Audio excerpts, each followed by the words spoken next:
അതായത് ഇപ്പോൾ രണ്ടുപേര് തമ്മിൽ ഒരു മുറിയിൽ കാണാമെന്ന് തീരുമാനിക്കുന്നു. റിനിയുടെ വിവരക്കേട് നിങ്ങൾ കേട്ടില്ലേ? സോ കുറച്ച് രഹസ്യങ്ങളും കുറച്ച് സ്നേഹവും കുറച്ച് കിസ്സും ഒക്കെ കിട്ടാൻ വേണ്ടി ആരെങ്കിലും റൂം എടുക്കുമോ? ശബരിമലയിലെ കാര്യങ്ങൾ എല്ലാവരും മറന്നോ? ശബരിമല കാര്യങ്ങൾ എല്ലാവരും മറന്നോ? ഞാൻ അറിയാമയത്തോണ്ട് ചോദിക്കുവോ? മറന്നിട്ടുണ്ടെങ്കിൽ മറന്നെന്ന് പറ. ശബരിമലയാണോ നിങ്ങൾക്ക് വലുത്, അതോ രാഹുൽ മാങ്കൂട്ടത്തിന്റെ കേസാണോ വലുത്? പറ. ഇവിടെ മീഡിയക്കാർ കാണിക്കുന്ന കള്ളമാണോ അല്ലയോ? അതും കൂടെ നിങ്ങളൊന്ന് കമന്റ് ഇട്. രാഹുൽ മാങ്കൂട്ടം സംബന്ധമായിട്ടുള്ള കാര്യം സംസാരിക്കാനാണ് ഞാൻ വന്നേക്കുന്നത്. അപ്പൊ രാഹുലിന്റെ വിഷയമായിട്ടാണ് ഇപ്പൊ ഒരാഴ്ച ഇങ്ങനെ നമ്മൾ ചർച്ച ചെയ്തുകൊണ്ടിരിക്കുന്നത്. വേറെ ഒന്നും കൊണ്ടല്ല, എന്റെ കുറച്ച് തിരക്കും കാര്യങ്ങളുമാണ്. ഞാനിപ്പോൾ ഫ്രീ ആണ്. ഇലക്ഷൻ വർക്കും കാര്യങ്ങളൊക്കെ ആയിട്ട് ഇങ്ങനെ പോയിക്കൊണ്ടിരിക്കുകയായിരുന്നു. ഞാൻ നിങ്ങളോട് പറഞ്ഞിട്ടുള്ളായിരുന്നു അമ്മയാണ് സ്ഥാനാർത്ഥി എന്നൊക്കെ. ഓക്കെ, അപ്പൊ രാഹുൽ ഇന്നലെ വോട്ട് കുത്താൻ വന്നു, പാർട്ടി ഓഫീസിൽ പോയി. നിങ്ങൾ കണ്ടല്ലോ, രാഹുലിന്റെ വീഡിയോ വെക്കാൻ അയച്ചിട്ട് ലേറ്റ് ആയിപ്പോയി. അതിനു മുമ്പ് നമ്മുടെ റിനി ചേച്ചിയുടെ ഒരു വീഡിയോ ഞാൻ വെച്ച് തരാം. പിന്നെ രാഹുലിനെ സപ്പോർട്ട് ചെയ്യുന്നവരുണ്ടെങ്കിൽ എല്ലാവരും ഒന്ന് ലൈക്ക് അടിക്കുക. പിന്നെ നമ്മുടെ ചാനൽ ആദ്യമായിട്ട് കാണുന്നവരൊന്ന് സബ് ചെയ്യാത്തവരൊക്കെ സബ് ചെയ്യുക. നമ്മളിപ്പോൾ 1 ലാഖിലോട്ട് പോകാൻ പോവാണ്. ഇനി ഒരു 800 സബ്സ്ക്രൈബേഴ്സും കൂടെ ഉള്ളൂ. നിങ്ങൾ എല്ലാവരും ഒന്ന് ചാനൽ ഒന്ന് സബ് ചെയ്യുക. എന്തായാലും രാഹുലിനെ ഇഷ്ടപ്പെടുന്നവർ തീർച്ചയായിട്ടും ഒന്ന് ലൈക്ക് ചെയ്യുക.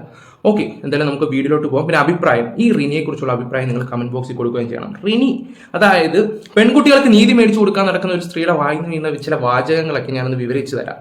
എന്നിട്ട് നമുക്ക് രാഹുലിന്റെ ഇന്നത്തെ ചായക്കടയിലെ ചായക്കടി വെക്കുന്നത് കണ്ടിട്ട് വരാം. ചായക്കടി ഇനി വേറെ അർത്ഥമൊന്നും വെക്കില്ല എന്റെ പൊന്നു പിള്ളേരെ, നിങ്ങളൊക്കെയാണ്. ഞാൻ ചുമ്മാ ഒരു ഫ്ലോയിൽ അങ്ങ് പറഞ്ഞു പോയതാ. എന്തായാലും നമുക്ക് റിനി ചേച്ചിയുടെ ഉപദേശങ്ങളൊക്കെ ഒന്ന് കേൾക്കാം. അതായത് ഇപ്പോൾ രണ്ടുപേര് തമ്മിൽ ഒരു മുറിയിൽ കാണാമെന്ന് തീരുമാനിക്കുന്നു. പെൺകുട്ടി ചിലപ്പോൾ കുറച്ചു നേരം വർത്താനം പറഞ്ഞ് ഇരിക്കാനോ അല്ലെങ്കിൽ ചെറിയ രീതിയിലുള്ള ഒരു സ്നേഹത്തിന് വേണ്ടി അങ്ങനെ ഞാൻ ഉദ്ദേശിച്ചത് അതെനിക്ക് ലൈക്ക് ചെറിയ രീതിയിൽ ഒരു കിസ്സിങ്ങോ ഹഗിങ്ങോ അങ്ങനെയൊക്കെ എന്തെങ്കിലും കുറച്ച് സ്വകാര്യ നിമിഷങ്ങൾ പങ്കിടാൻ വേണ്ടിയിട്ടായിരിക്കും ഒരു സ്ത്രീ വരുന്നത്. അപ്പൊ പുരുഷൻ അപ്പം സ്ത്രീകൾ വരുന്നത് എന്താണെന്ന് വെച്ചാൽ, ചേച്ചി പറയുന്നത് നിങ്ങൾ മനസ്സിലാക്കി കാണുമല്ലോ. ഈ റൂമൊക്കെ എടുക്കുന്നത് എന്താണെന്ന് വെച്ചാൽ ഈ കിസ്സിങ് ഹഗിങ് അതുപോലുള്ള കുറച്ച് കാര്യങ്ങൾക്ക് വേണ്ടി മാത്രമാണ് സ്ത്രീകൾ വരുന്നതെന്നാണ് ചേച്ചി പറയുന്നത്. അപ്പൊ ഇതിൽ നിന്ന് തന്നെ മനസ്സിലാക്കാൻ പറ്റിയൊരു കാര്യം എന്താണെന്ന് വെച്ചാൽ, ഇതൊരു ലോക വിവരദോഷിയാണെന്ന് തന്നെ നമുക്ക് മനസ്സിലാക്കാൻ പറ്റും. ഈ അടുത്ത സമയത്ത് ഞാനൊരു വീഡിയോ വെച്ചല്ലോ, പെൺകുട്ടികൾ ബീക്കിനെ ഇട്ടുകൊണ്ട് എന്തുകൊണ്ട് ഇറങ്ങിക്കൂടാന്ന് പറഞ്ഞൊരു വ്യക്തിയാണ് ഈ പറയുന്ന റിനി. അതായത് പുരുഷന്മാർക്ക് ഇറങ്ങാമെങ്കിൽ സ്ത്രീകൾക്ക് എന്തുകൊണ്ട് ഇറങ്ങിക്കൂടാം, ഇതൊക്കെ നോർമൽ ആയിട്ടുള്ള ഒരു കാര്യമല്ലേ എന്ന് ഈ പെണ്ണ് പറഞ്ഞതാണ്. അപ്പൊ തന്നെ മനസ്സിലാക്കാൻ പറ്റുന്ന കാര്യങ്ങളാണ്. ഇതിന് എത്രമാത്രം വിവരമുണ്ട് വിവരമില്ലെന്നുള്ള രീതിയിലാണ്. അതുപോലെ തന്നെ രാഹുൽ മാങ്കൂട്ടത്തിന്റെ പേര് പറയാതെ പറഞ്ഞത്, എന്നിട്ട് ഈ ഊരാക്കുടുക്കി മൊത്തം ഇട്ടത് ഈ ഒരു പെണ്ണാണ്. അതിന് കൂടെ നിൽക്കാൻ വി ഡി സതീശനും ഉണ്ടായിരുന്നു. അത് എല്ലാവർക്കും അറിയുന്ന കാര്യങ്ങളൊക്കെ തന്നെയാണ്. എന്തായാലും ചേച്ചിയുടെ ഓരോ സംസാരങ്ങളും കാര്യങ്ങളൊക്കെ കേട്ടിട്ട് നിങ്ങൾക്ക് എന്താ തോന്നുന്നത്? ആരെങ്കിലും ചെറിയ ചെറിയ കിസ്സും ഹഗ്ഗും ഒക്കെ പ്രതീക്ഷിച്ചാണോ റൂം എടുക്കുന്നത്? അത് കാലം ഒരുപാട് മാറിയിട്ടുണ്ട്. ചേച്ചി ഇപ്പോഴത്തെ പിള്ളേർ കാണിച്ചു കൂട്ടുന്നത് എന്താണെന്ന് ഇവിടെ എല്ലാവർക്കും അറിയാവുന്ന കാര്യങ്ങളൊക്കെ തന്നെ. പക്ഷേ ഈ പുള്ളിക്കാരുടെ ഇതുപോലത്തെ വിവരം കേട്ട സംസാരമാണ് ഇവർക്ക് വിനയായി കൊണ്ടുവരുന്നത്. എന്തായാലും ഞാനൊന്ന് പറഞ്ഞതേ ഉള്ളൂ. സ്വകാര്യ കാര്യങ്ങളൊക്കെ പറയാൻ വേണ്ടി കിസ്സിങ്. മുറിയിൽ എത്തിക്കഴിയുമ്പോൾ പുരുഷൻ ഫോഴ്സ്ഡ് ആയിട്ട് ഈ രീതിയിലേക്ക് ഇതേതാ എന്ത് ചെയ്യും? അപ്പൊ ഈ കൺസെന്റ് എന്ന് പറയുന്ന പല രീതിയിലുണ്ട്. അപ്പൊ നമ്മൾ രണ്ടുപേരും തമ്മിൽ റിലേഷൻ ആയി എന്ന് പറഞ്ഞിട്ട് നമുക്ക് ഒരിക്കലും ആ സ്ത്രീ പറയുന്നത് അങ്ങനെ തെറ്റാണെന്ന് പറയാൻ പറ്റില്ല. ഇപ്പൊ ഫോർ എക്സാമ്പിൾ പറഞ്ഞാൽ നമ്മൾ രണ്ടുപേരും ഈ മുറിയിൽ ഇരിക്കുന്നു. അപ്പം നമ്മൾ ഇവിടെ ചുറ്റും പുരുഷന്മാരുണ്ടെങ്കിൽ നമ്മൾക്കൊരു വിശ്വാസമുണ്ട്, അവരങ്ങനെ ഒന്നും നമ്മളെ ഉപദ്രവിക്കില്ല എന്നൊരു വിശ്വാസമുണ്ട്. അപ്പൊ ഈ വിശ്വാസത്തിൽ നമ്മൾ ഒരാളുടെ മുറിയിൽ പോകുമ്പോൾ അയാൾ ആ വിശ്വാസത്തിനെ തകർത്ത് ഒരു ഉപദ്രവമാണ് ചെയ്യുന്നതെങ്കിൽ ഫോഴ്സ്ഡ് സെക്സ് ഉണ്ട്, മാനിപ്പുലേറ്റഡ് കൺസെന്റ് ഉണ്ട്. ഇതെല്ലാം നമ്മൾ ഈ കൺസെന്റ് എന്ന് പറയുമ്പോൾ ഈ കാര്യങ്ങളെല്ലാം നമ്മൾ ആലോചിക്കേണ്ട ഒരു കാര്യമാണ്. കിളി പോയിട്ടിരിക്കുക, എന്റെയും കിളി പോകുന്നുണ്ട്. ഇത് എന്തൊക്കെ ഈ തേങ്ങ പറയുന്നതെന്നൊക്കെ നിങ്ങൾക്ക് എന്ത് തോന്നുന്നുണ്ട് ഈ വിവരദോഷി പറയുന്നത്? ഞാൻ അങ്ങനെ പറയത്തുള്ളൂ. വിവരക്കേടാ വിളിച്ച് പറയുന്നത്. വിവരക്കേട് ഇവരൊക്കെയാണല്ലോ നാടിന് സമൂഹത്തിന് നന്മ വരാൻ പോകുന്നതെന്ന് നന്മ ഉണ്ടാക്കാൻ പോകുന്നതെന്നാണ് ഞാൻ ആലോചിച്ച് നോക്കുന്നത്. എന്തോന്നാണ് ഇതൊക്കെ? ചില പെൺകുട്ടികൾക്ക് സംഭവിക്കുന്നത് ഈ പ്രണയത്തിലായിരിക്കുമ്പോൾ ഇങ്ങനെ ഒരു റിലേഷനിൽ വരും, കല്യാണം കഴിക്കുമായിരിക്കും എന്ന് വിചാരിച്ച് ഒക്കെ പോകുന്നതാണ് അവിടെ പ്രശ്നം പറ്റുന്നത്. മനസ്സിലായില്ലേ? അപ്പൊ ഇതൊക്കെ ഒരാളുടെ ഒരു സ്വാതന്ത്ര്യമാണ്. നമുക്ക് അതിനെ ഇന്നതാണ് ശരി ഇന്നതാണ് തെറ്റെന്ന് പറഞ്ഞിട്ട് നമുക്ക് പറയാൻ പറ്റില്ല.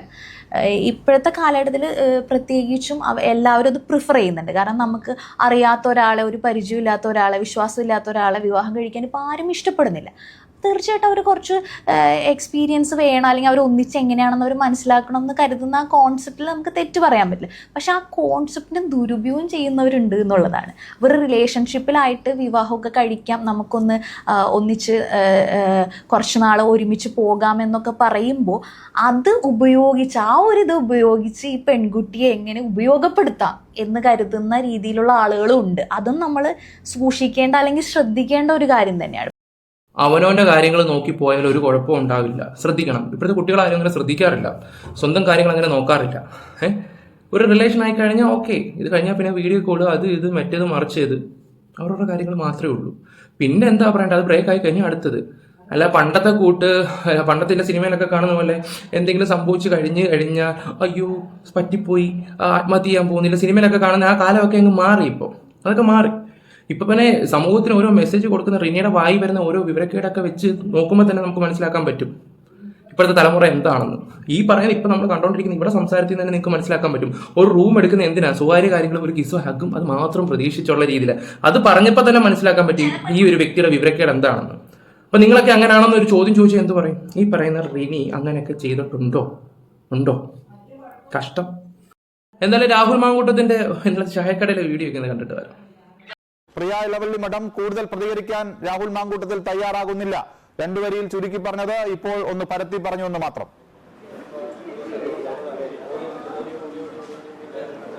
രാഹുൽ മാങ്കൂട്ടത്തിൽ ഈ വിഷയത്തിൽ കൂടുതൽ പ്രതികരിക്കാൻ തയ്യാറല്ല. എല്ലാം നിയമത്തിന്റെ വഴിക്ക് പോകട്ടെ, നിയമത്തിന്റെ പരിഗണനയിലാണ് ഈ വിഷയം ഉള്ളത്. അതുകൊണ്ട് തനിക്ക് കൂടുതൽ പറയാനില്ല. പക്ഷേ പാലക്കാട് തന്നെ ഇനി ഉണ്ടാകും എന്ന കാര്യം മാത്രമാണ് ഇത്ര ഉറപ്പിച്ച് രാഹുൽ മാങ്കൂട്ടത്തിൽ പറഞ്ഞത്. പക്ഷേ ഒളിവിലായിരുന്നു എന്ന ചോദ്യത്തിന് കൃത്യമായ മറുപടി നൽകാൻ രാഹുൽ തയ്യാറായില്ല എന്നുള്ളതാണ്. എന്തായാലും കൂടുതലൊന്നും പറയാൻ തയ്യാറായില്ല. പല കാര്യങ്ങളും എനിക്ക് പറയാം. പാർട്ടി നടപടിയെ കുറിച്ച് പ്രിയ എന്താണ് രാഹുലിന് പറയാനുള്ളത്? പാർട്ടിന്ന് പുറത്താക്കില്ല രാഹുലിനെ. എനിക്ക് പറയാനുള്ള ആകെയുള്ള മറുപടി ഇന്ന് പറയാനുള്ള മറുപടി ഞാൻ പറഞ്ഞു കഴിഞ്ഞു. എനിക്ക് പറയാനുള്ളതും എനിക്കെതിരെ പറയാനുള്ളതും ഏറ്റവും ബഹുമാനപ്പെട്ട നീതിന്യായ കോടതിയുടെ മുൻപാകെയുണ്ട്. ഇനി കോടതി തീരുമാനിക്കട്ടെ. സത്യം ജയിക്കുമെന്നുള്ള ഉത്തമമായ ആത്മവിശ്വാസമുണ്ട്. ഇതിനപ്പുറം ഒരു വാക്ക് എനിക്കിപ്പോ പറയാനില്ല. കോടതിയിൽ ഇരിക്കുന്നതുകൊണ്ട് വേറെ ഒന്നും പറയാനില്ല എന്നാണ്. ഈ രണ്ടാമത്തെ പരാതിയുമായി ബന്ധപ്പെട്ട് രാഹുലിന് ഒന്നും പ്രതികരിച്ചിട്ടില്ല എന്ന് മാത്രമല്ല സ്വാഭാവികമായിട്ട് അതിന്റെ ചോദ്യങ്ങൾ ഒഴിഞ്ഞു മാറുകയാണോ? പാർട്ടിയിൽ നിന്ന് നടപടി പുറത്താക്കിയിരിക്കുകയാണ്. അത് രാഹുല് പ്രതീക്ഷിച്ചിരുന്നു. മൈക്കൊന്ന് മറ്റേ ചായ കുടിക്കാം. പൊന്നോ അണ്ണാക്കി കൊടുക്കാന്നൊക്കെ പറയത്തില്ലേ? എനിക്ക് ചിരിയാ വരുന്നത്. ഇന്നലെ അവറ്റയുടെയൊക്കെ കുറെ കഥ ഇല്ല ദിലീപ് പറഞ്ഞു വിട്ട് 9 വർഷം നീയൊക്കെ കുറെ കഥകൾ ഉണ്ടാക്കിയില്ലേ എന്ന് പറയുന്ന പോലെ ഇതുപോലെ ഒരാൾക്ക് ഇവറ്റയുടെയൊക്കെ ജീവിതത്തിൽ ചിലപ്പോൾ കിട്ടി കാണത്തില്ല. ചായയൊക്കെ കുടിച്ച് പരിപ്പുവടയൊക്കെ കഴിച്ച് സത്യം പറഞ്ഞ സംഭവം വേറെ ലെവലായിട്ടുണ്ടായിരുന്നു. എനിക്കങ്ങ് ഇഷ്ടപ്പെട്ടു എന്ന് പറഞ്ഞാൽ ഇഷ്ടപ്പെട്ടു, അത്രേ ഉള്ളൂ. ഈ ഒരുപാട് ആൾക്കാർ പറയുന്നുണ്ട് ആ പെൺകുട്ടിയുടെ അവസ്ഥ. ആ പെൺകുട്ടിയുടെ ഹസ്ബൻഡിനെ കുറിച്ച് നിങ്ങൾ ആരെങ്കിലും ചിന്തിച്ചിട്ടുണ്ടോ? പാവം പിടിച്ചവനെ കുറിച്ച് ആരെങ്കിലും ഇവിടെ ചിന്തിച്ചിട്ടുണ്ടോ? കഷ്ടം.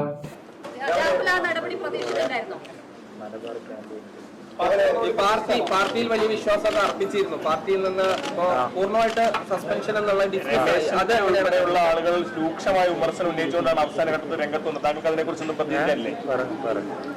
അവനെ മുങ്ങി എന്നുള്ളതാണ് പൊതുവെ പറയപ്പെടുന്നത്. അത് തമിഴ്നാട്ടിലും കർണാടകയിലൊക്കെ ആയിട്ടാണ് കണ്ടത് എന്നും പറഞ്ഞു. കിട്ടിയിരുന്നില്ല, ബന്ധപ്പെടാൻ കഴിഞ്ഞിരുന്നില്ല.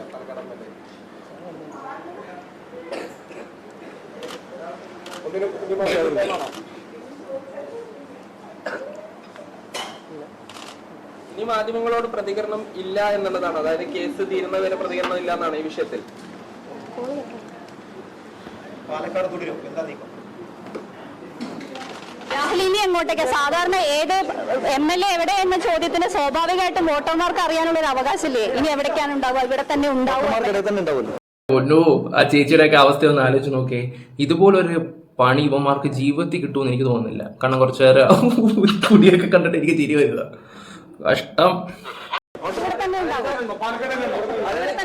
എന്ന നിലയ്ക്കുള്ള പ്രവർത്തനമായിട്ട് പാലക്കാട് തുടരും പൂർണ്ണമായിട്ടും. അങ്ങനെയാണോ?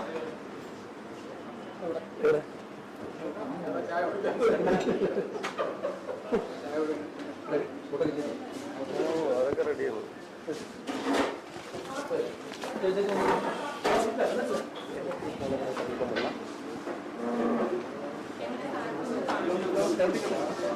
ഈ പാർട്ടി നടപടി പ്രതീക്ഷിച്ചിരുന്നു. ഇന്നത്തെ ഒരു പാർട്ടി നടപടി, അതോ പാർട്ടി ഒപ്പം ഉണ്ടാകും എന്നൊരു പ്രതീക്ഷ ഉണ്ടായിരുന്നോ രാഹുലിന്? ഞാൻ ചായ കുടിക്കാൻ വേണ്ടിട്ട് ഞാൻ സുരക്ഷിക്കുണ്ടാവുന്നില്ല.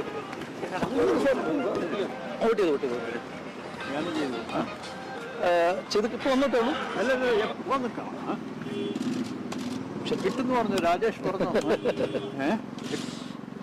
രാജേഷിന് കിട്ടും. നമ്മളവിടെ മറ്റേ സ്ത്രീ കിട്ടുന്നു. സുജാ ചേച്ചി. നോക്കാം നമുക്ക്. All the best. I am following you. തെരഞ്ഞെടുപ്പിൽ ഒരു പ്രതീക്ഷ എങ്ങനെയാണ്? തെരഞ്ഞെടുപ്പിൽ പ്രത്യേകിച്ച് പാലക്കാട് നഗരസഭ കോൺഗ്രസ് ഇപ്പൊ പാലക്കാട് നഗരസഭയിൽ വലിയ പോരാട്ടം നടക്കുന്ന ഒരു മത്സരമാണല്ലോ. രാഹുൽ, ഈ പാലക്കാട് നഗരസഭയിൽ കോൺഗ്രസിന് മുന്നേറ്റം ഉണ്ടാക്കാൻ പറ്റുമോ?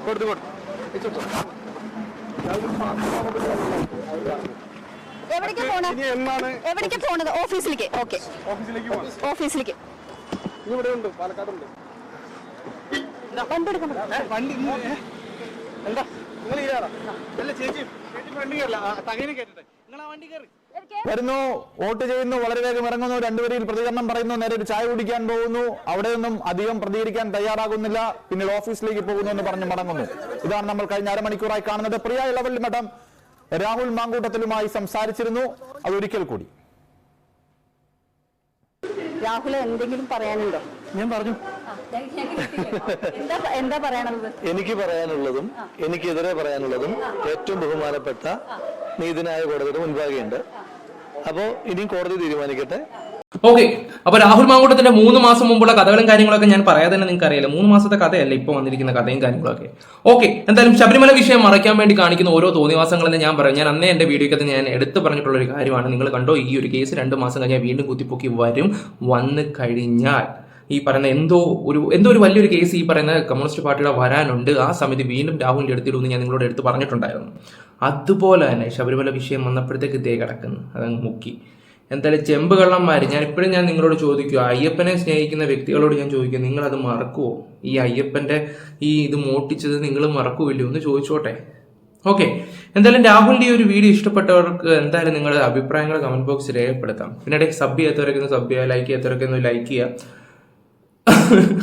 എനിക്ക് ചിരിക്കാനുള്ള കുറെ വകകളുണ്ട് ഇതൊക്കെ കാണുമ്പോൾ. എന്തായാലും ഇനി ബെറ്റടൊക്കെ അണ്ണാക്കി തന്നെ അടിച്ചു കൊടുത്തെന്ന് തന്നെ പറയാം.